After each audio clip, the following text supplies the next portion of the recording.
heck out of shared channels at Orchestrate, just internally. Like Yeah. my success team, I have a shared channel that's shared with the devs. Yep. So if a customer is having an issue or a question and I need dev help, they're there. It's not an extra additional team that they have to keep up with. It's just this one cubby hole. In this case, instead of being smaller, it's got bigger membership and they're there. They don't care about the rest of the stuff I'm talking about and the rest of the team, right? They're there for Yeah. what they need. Beautiful. Absolutely Mm. beautiful. Because a lot of people think, actually, with shared channels, a lot of people think that the use case there is for external. So I can have a shared channel with you. So in my tenant, I can share a channel with you, and it appears in your in your home tenant, and you've got access to it. You don't have to switch tenants, all that sort of stuff, Mm-hmm. like we used to be able to do.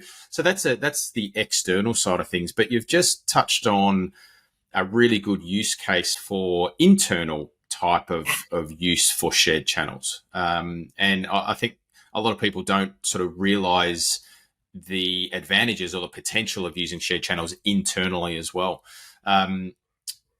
Do you use a lot of, internally at Orchestra, you're using a lot of those type of, shared Oh, channels in yes. those scenarios? Yeah. Yeah, we sure are. We don't have any turned on for external sharing just Yeah. because there's a lot of trust that has to be in place between two Yeah. Yeah. organizations to do that, right?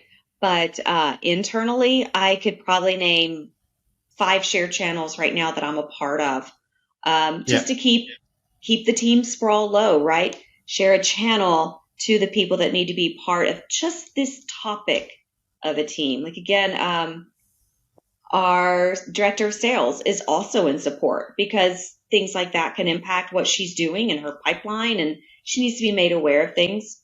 She doesn't really need to be in all the other channels that we're talking about, the ins and outs of our success strategies and things like that. So it helps reduce the notification fatigue that we can see in teams when everything's just wide open and you're in 50 different teams.